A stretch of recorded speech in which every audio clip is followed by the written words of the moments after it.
Hello again, folks. It's Barry with Barry's A-Track and Classic Car Radio Repair, and today we're gonna have some fun. This is not a demonstration of a customer's unit. I'm going to be talking about A-Track head cleaning cartridges. Oh yes, the biggest gimmick and ripoff there ever was. Um, and what I've done here now, this first thing I'll say is this is not going to be a very organized video because I'm going to be using a couple of camera angles that I don't normally use. With 32 cameras in my shop looking out over everything, the lighting is just impossible to get right on each camera at the same time unless I'm running around flipping switches, turning lights on and off every time I change cameras. So thankfully we don't need too many cameras for this demonstration, but I'm going to show you, I mentioned on my website and probably in a video or two that head cleaning cartridges are not effective at all. I mean, there's no substitute for getting in there with some alcohol, head cleaner or whatever, and just getting in there and cleaning your head manually. There's no substitute for it. And so let's go ahead and move on, and just please bear with me while I figure out my cameras and stuff like that. See if we can get. Okay, this is actually a fairly good. You know what? Let's turn off some of this backlighting too. Oh, shoot! I got to turn this off for a moment.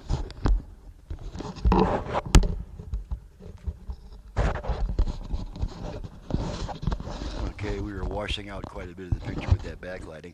Okay, so this is here's a couple of different head cleaning type cartridges, and let's switch to another camera so you can see the, so you can see these better. Okay, alrighty. This one is made, this one is a Radio Shack head cleaner, non-abrasive automatic head cleaner.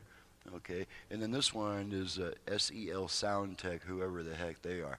But at any rate, you know, they put out head cleaners not because they want consumers to have clean heads, but because, hey, this is a product we can sell. You know, all we got to do is call them head cleaners, and the public will buy them right up. And they sure did, judging from the emails that I sometimes get from customers. You know, a lot of people bought 8-track head cartridge cleaners. And so what we're going to do now is prove just how ineffective they are compared to manual cleaning. So let's see what this thing says. First of all, let's switch back to me so you can see the smirk on my face. Okay, removes dust, grime, and excess oxide particles. Okay, ensures trouble-free performance. Restores hi-fi brilliance in volume to your tape player. Cleans head in 30 seconds. Okay, instructions. Insert cleaning cartridge into your tape player as you would any cartridge. Run player for 30 seconds after each 50 hours of operation, or sooner if reproduction is unsatisfactory. Okay, so in all fairness, I have taken this cartridge apart and replaced the pressure pad so that we're you know, putting the proper amount of pressure on it. And that brings me to another point here is tape is abrasive. That is tape that has music recorded on it. It is basically an acetate backing with iron oxide particles covering the entire surface that you know, hits the playback head. So because of that abrasiveness, you can't push the tape too hard against the head, otherwise you're going to wear your head out, you know, very quickly. So given that, how in the world is a little short length of cloth type material pressed up very lightly against your head going to do a whole lot? It's not going to. Now you'll notice if you've seen some old head cleaning cartridges, you'll notice that, yeah, they do have some dirt build up right here, but let me show you why that is. Let me crack out my, let's see if we can get a better camera view, maybe this camera here. Okay, and so here's the cartridge, and let's take my handy little card opening tool and crack this baby open. I don't like this one's better, and so we're just gonna, let's move this aside for a moment. Okay, so we're gonna crack this cartridge open and show you what's inside of it. I can make this tool for you for 30 bucks, by the way. Okay, here's what we have. We have an entire 10 inches of cloth type material. And it can sometimes be held together with a foil splice, sometimes not. This one can't really tell. It looks like a foil splice, so that means it's going to be activating your track switch you know, every few seconds. So now that we've seen just how little you're getting for your money when you buy one of these things, that's all it is. It's just a very short strip. It's not a hub full of cleaning material. So that's why you will sometimes see some dirt on an older head cleaning cartridge, because there's just not that much material there to begin with. And so yeah, after you've used it 100 times, it will eventually, you know, collect a little bit of dirt. Okay, so let's move on to an even worse example. This one made by Cell Sound Tech, whoever the heck they were. Let's crack this one open, and you'll find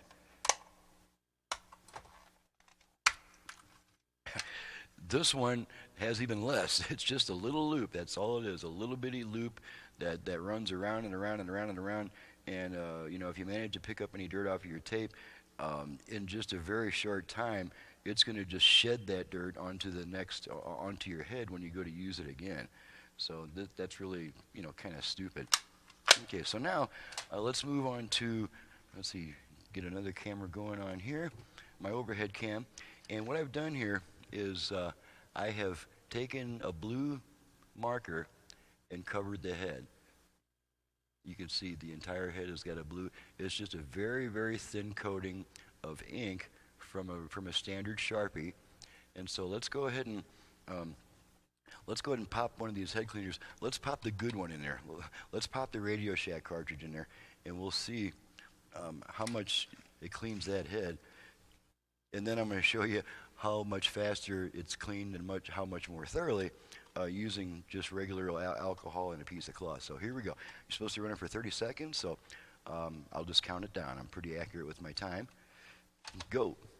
1, 2, 3, 4, 5, 6, 7, 8, 9, 10, 11, 12, 13, 14, 15, 16, 17, 18, 19, 20, 21, 2, 3, 4, 5, 6, 7, 8, 9, 30. And just to compensate for my inaccuracy, I'll let it go a few more seconds. Okay, now it's definitely been 30 seconds. Let's pull the tape out and let's go back to our overhead cam and see how much of that dirt we've removed.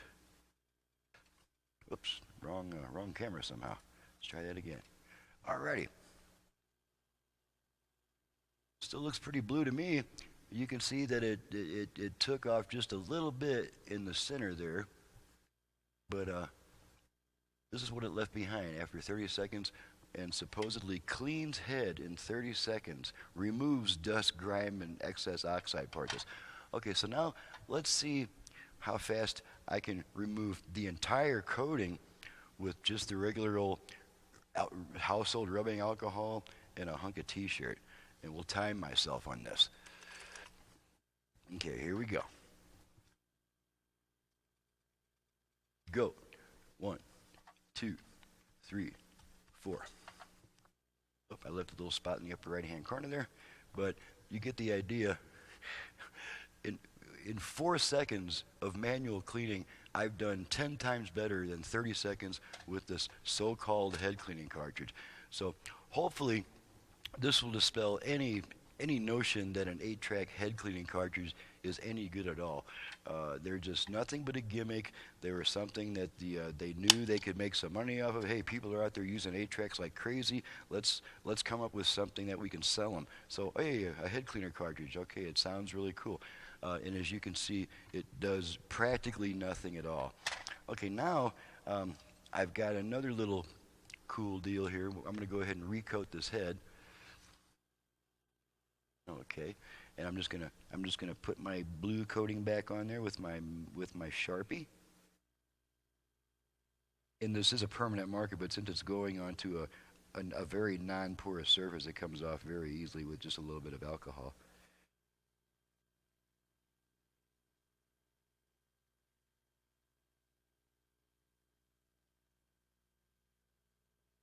Okay, so our head is once again completely covered with blue ink. It's actually darker than it looks in the picture because of the lighting reflections and the angle that I have to hold it at. But the head is completely covered with a dark blue residue. I wonder if we can maybe get a better look at it with this camera here. Let's try this. Nah, it's probably too far. Oh yeah, you can definitely see that that head is very, very blue. It's completely covered with blue. Okay, now we're going to whip out another cartridge, and this camera will probably work for that. This is a different type of cartridge. And then I've seen a few variations of this basic style, but this one has a neat little lever. And what that lever does, and they usually come with a cute little bottle of cleaning fluid. And excuse me. And I'd like to share something about this cleaning fluid. And this will just give you an idea of how knowledgeable the people are who manufacture this stuff.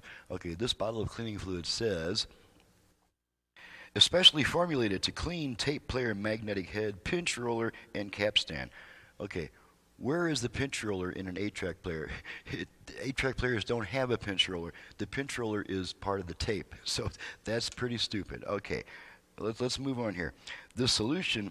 Oh, do not use a substitute. Oh, all in capital letters, and we better start heeding some warnings here. We're going to blow up the house. This solution is specially formulated to perform properly with the non-woven fabric and cartridge and will not deform these rubber head mounts in pinch roller. Okay, well, what's a rubber head mount? I have been working on almost exclusively 8-track players for the last 13 years. And although I only have about 270 YouTube videos at the moment, previously I had only been including a DVD in the customer's paperwork. I was not uploading it to YouTube, but in my records I have repaired more than 1,000 8-track players, not as a hobbyist looking for his 15 minutes of fame, but as a paid professional, hired out to do the job. So it's pretty obvious that I'm a pretty reliable authority on this subject. So anyway, I do like this one a little bit better than the other ones because you can stick this thing in your player. You drop a couple drops of fluid on your little pad here, and you stick this in your player, and then you take this lever and you move it back and forth. And what that does is that makes that cloth portion move from side to side, and it tries to clean that head. I've never tried this. This was brand new in the package. Interestingly, this this is your standard bubble package, and it looks like they've just manually cut a square part out of this for this little lever to poke through. And when you see this thing hanging up in the store, and possibly they just left it like this so that you can actually work it and say, hey, that's pretty cool, man. That's got to be better than the other one. Okay, so this is called a 4in10 8-track total service cartridge. Number 1, track switch test. Ooh, you can test to make sure that your automatic track change switch is working. Okay, that might be a good thing, but we'll hold off judgment on that for a moment. Head cleaner, okay, that's obvious. Demagnetizer, okay. And we're going to be looking at the demagnetization subject in a little while here in the same video. And then capstan cleaner.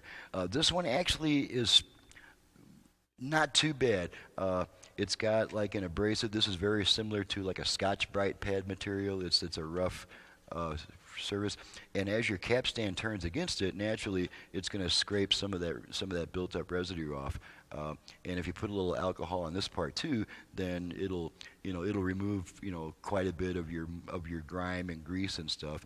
Because as you probably know, an 8-track tape is impregnated with graphite, and every time it crosses over your head and your capstan, it's going to leave behind some of that messy dark crap that you see on older cartridges when you look down into them this way. Now, there's one thing I don't like about this cartridge, and it's a very, very important thing. This is the little piece of foil that you use to test your automatic track change function. And the way the instructions say is pull handle to change track. Repeat in all 4 positions. Okay, not bad. There's only one problem here. Its default position is right against that track change switch. What's that mean? Well, it means that it's going to hold in your track change solenoid for the entire time you've got this tape in there. You know, if you happen to forget that you've got this tape in your cartridge and you run to the store for a gallon of milk, you might just come back and find smoke coming out of your 8-track player because your track change solenoid is burning up. You can't do that. You can't hold those solenoids in, you know, for very long. So, you know, basically you have to opt out of having your switch covered. And so what I would do with this thing, I mean, and this thing doesn't even have any type of thing for cleaning that switch. It just goes across it and closes it with that piece of foil. So the best thing to do with this thing, if you should run into one of these types of cartridges, the very first thing you do is you rip this thing out of there. Just get rid of it, because it can only, all it can do is harm. It really can't do you much good. Anybody knows whether their 8-track player is switching tracks automatically or not. But and granted, a lot of players do run that current through a capacitor so that it will engage just once, but it won't keep it engaged. It'll let it kick back out. But a lot of players don't have that capacitor, and it'll just hold that track change solenoid in indefinitely until you pull this cartridge out. But at any rate, the actual head cleaning part of this cartridge is a good design, because you can actually, it's actual piece of cloth that you drip some alcohol on it, and you can actually wipe it back and forth, about maybe a 1/4 inch. So let's go ahead and try that. It doesn't specify how long to do it, but I don't think it's going to take very long to to get a little bit of a head cleaning out of this thing. So let's go ahead and drip our cute little bottle of specially formulated head cleaner. We'll just put a few drops of this on this piece here that contacts the head, and just to be fair, I'm going to put a bunch of it on there.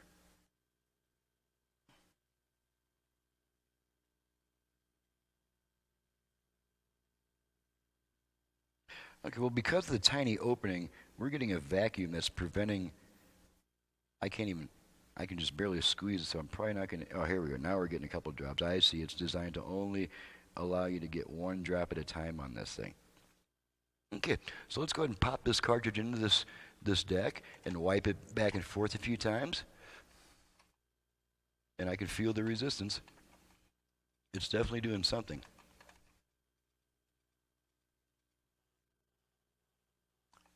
Oh, so this is all in 10 seconds. Okay, so it's been 10 seconds. So let's remove this. And, well, okay, hate to disappoint you guys, but even with that advanced cleaning technique, we still got mostly a blue head here. And let's give it the other camera angle so you can see it. I was actually hoping for better results, and you can see that, yeah, it has removed some of it. And if we kept at it, it would remove actually probably most of it. Only problem is, look how much residue we already have on the pad. This thing has never been used. This is my first time. I got it brand new out of the package, and I've used it once. And look how impregnated that pad already is with residue off that head. So, you know, these are really not all that great either, because they simply aren't going to last very long until you have to replace this piece of cloth. So okay, so we've researched into that matter. So let me go ahead and just for fun, and we're going to demonstrate once again how much faster and more thoroughly we can clean the head in about 3 or 4 seconds. Here we go. Go. 1, 2, 3, 4. Okay, 4 seconds of manual cleaning, and it's completely shiny again. The only blue spots that remain are the tiny places that I missed. So in 4 seconds, we've done more than either of these cartridges, possibly for up to an hour. We've just done so much better with the good old-fashioned manual cleaning. Okay, now let's move on to the subject of demagnetizing. Okay, this thing is supposed to have a demagnetizer built into it. I'm not really seeing where that could be possible, but I could be wrong, because I don't know everything there is to know, especially about little gimmicks that they sell like this. It says demagnetizer. So let's move to our Gauss meter. And before I let me show you where the Gauss meter is in relation to where I'm at the moment. Okay, here's me, and here is my Gauss meter. This is a meter that measures magnetic fields. So we will move on to that. That's on camera 21. So let's take a look at our Gauss meter, close up of that. And what it's doing right now, I've got my probe plugged into it. And what it's doing right now, it's measuring the Earth's magnetic field, which is 1/2 of 1 Gauss. In most locations. So as you can see, we're pretty accurate. And this thing is so sensitive that I can move my probe and change that reading. I'm just moving the probe less than 5 degrees in both directions, and you can see how sensitive this probe is. And it's currently measuring the Earth's magnetic field. So what we have to do now is, so that we're sure we're getting an accurate reading out of what we're measuring, we cannot move this probe. If we move the probe, as you can see, moving the probe at all is going to change everything because of the Earth's magnetic field. And also I've got all this piece of equipment on my bench, and it's all plugged into power, so there's magnetic fields coming from that too. So what we need to do is we need to zero out that magnetic field so that all we're reading is what we're trying to measure. Okay, so the thing is now, it's now zeroed out, and so now whatever we put up to our probe, we're going to get an accurate reading. So first we will take, okay, I've got a used head here that was pulled out of the machine. It's obviously got a lot of wear. I'm just going to put this used head up to the probe and see if we measure anything. Okay, as you can see, we are getting some response out of it. There we go. There we are. Okay, so right now we're measuring about 1/5 of 1 Gauss. Nope, now we're coming up. Oh my goodness, look at that. So it depends on where you put it. So this head is magnetized. It generally takes about 3 Gauss or more to start erasing your high frequencies and harming your fidelity. So this head is not all that terribly magnetized. We're looking at about, a little over 1/2 of 1 Gauss on the average. Actually quite a bit less than that if we're talking average. Okay, so now let's take a brand new head and see what that reads. Now we need to keep in mind that anything that's designed to, any analog device that's designed to either pick up or put out, in other words, a microphone, a phonograph cartridge, a speaker, almost all that requires magnets to operate because what they are is tiny electromagnets.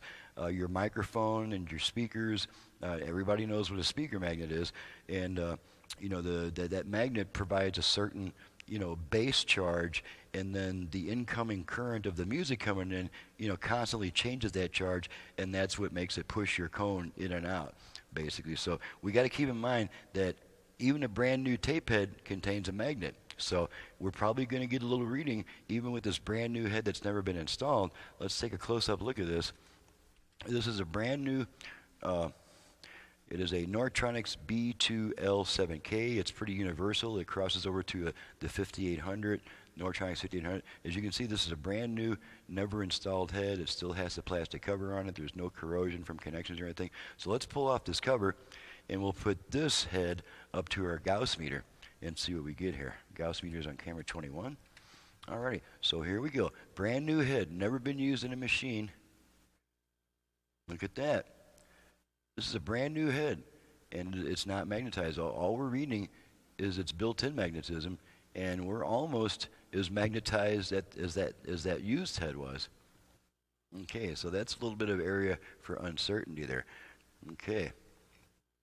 Now what you'll notice here is that we're magnetized. I've got the meter set to read the magnetization in a positive direction.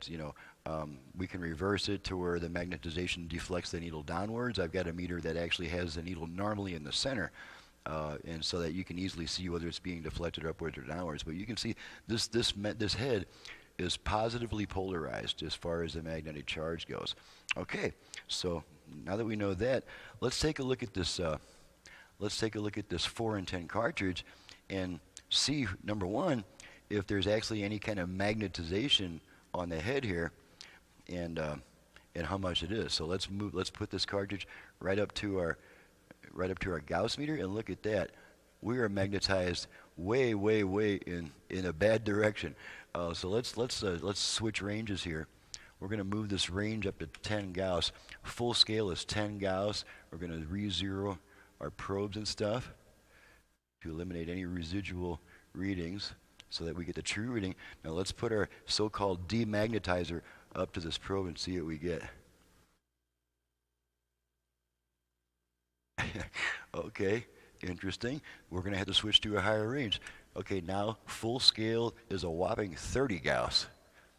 Okay, zero our probe. Put this thing back up here. And look at that. If I hold this thing at the right angle, we're more than 30 Gauss, okay? We are more than 30 Gauss worth of magnetism on a so-called demagnetizing tape cartridge that's brand new, never been taken out of the package, and I'm using it for the first time. And this thing is actually magnetized at 30 Gauss. 3 Gauss is enough to start erasing your high frequencies and affecting your sound quality. This is supposedly a demagnetizing tape, yet it is magnetized in the same direction, the same polarization as our used head, and it's a hell of a lot more magnetized than that head could ever be.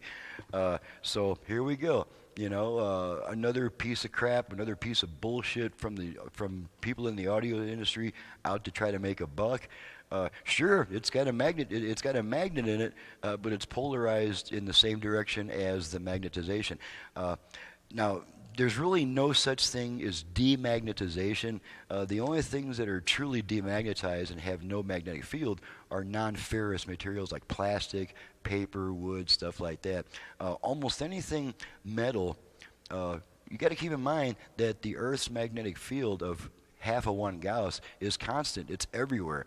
The only way you can get around that is to, you know, shield yourself in a metal building, possibly ground that building, and you might possibly be somewhat immune from magnetic fields, but I doubt that if even that's the case, because this half of 1 Gauss of Earth's magnetic field is constant and it's everywhere. So, at any rate, in order to demagnetize something, so-called demagnetizing, you have to magnetize it in the opposite direction. If it's polarized, and I know my terminology is off here for all of you know-it-all purists, but if the polarization is positive on the magnetization and you're trying to demagnetize, you have to polarize it negatively in order to balance out and create a so-called non-magnetic situation. So we just saw that our head is polarized in a positive direction. The so-called demagnetizer is actually magnetized in the positive direction. And since we got 30 Gauss out of this thing, and the head was magnetized at what, maybe right about the same as the Earth, half of 1 Gauss, by using the so-called demagnetizing cartridges, we are magnetizing it 60 times more than it was already magnetized to begin with, okay? So needless to say, the point of this video should be pretty obvious. Don't waste your money on head cleaning cartridges. Get in there with your finger, some rubbing alcohol, poke your finger through a t-shirt like this, dip it in alcohol, get in there and clean the doggone thing. Do not use these stupid-ass head cleaning cartridges. They're good for one thing, and that's not it. They're good for one thing. Here's another magnetic head cleaning cartridge. And what these are good for is to do the best thing to do with a head cleaning cartridge is crack it open,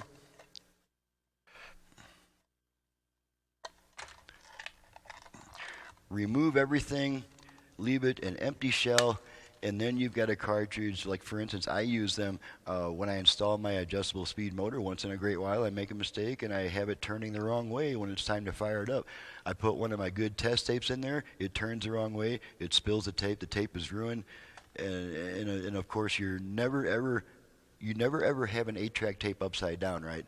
Because that could cause the tape to fall off the hub, and when you do go to play it, it could get so tangled that it's not even worth messing with. So that's one thing that there's one thing that head cleaning tapes are good for, and that is as an empty cartridge to test.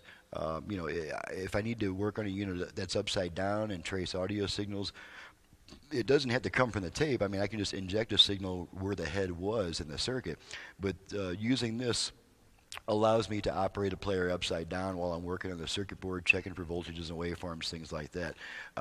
So this is the one, besides spacers to hold things up. I mean, I sometimes use tapes to hold up my equipment so I can stick tools under them, you know, have a handy source for my X-Acto knives and stuff like that.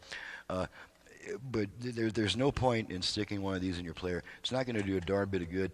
Even these so-called good ones, as you can see, all this could do is magnetize it a heck of a lot more worse than it already was. So if you want to demagnetize your head, go buy a demagnetizer and follow its instructions. Demagnetization is the same for pretty much everything from color TV picture tubes right down to tape heads. You have to introduce it slowly and gradually, and you have to constantly turn it or wipe it back and forth so that you're magnetizing negatively, magnetizing positively, magnetizing negatively, magnetizing positively. You're slowly bringing it away, negative, positive, slowly bring it away, negative, positive. And hopefully by the time you get about 3 or 4 feet from the unit, the head is fairly neutral because it's been magnetized, demagnetized, magnetized, demagnetized, until finally it's somewhat neutral. So I hope that I've dispelled any conceptions that a head cleaning cartridge is any good. Now on a VCR, yes. You can do that. You know, if you pop in a movie and your picture's flickering because one of your heads got dirty, a video head drum, the video heads are mounted on a drum that spins at 1800 RPM. So yeah, that tape, even though the tape is moving slowly past it, the cleaning material, that head is, you know, rubbing itself against the tape, you know, at 1800 RPMs, 1800 times per second. I'm sorry, 1800 times per minute. I don't have a calculator at the moment to figure out how many times per second that is, but yeah, a VCR head cleaning tape will usually get you through a movie until you can get the thing to the shop, you know, for a professional cleaning, or until you can get inside it yourself if you know how to clean VCR heads. As far as an 8-track goes, something that's running across the head at a mere 3 3/4 inches per second is literally not going to do shit. It's just going to give you more mess if it's the type that you rub some that you drop a few drops of alcohol onto this like cloth-like material that slowly passes the tape. All it's going to do really is add more gunk and grime. It's not going to really remove anything. So at any rate, I'm getting to the point where I'm just rambling and not saying much new stuff. So I'll go ahead and get out of here.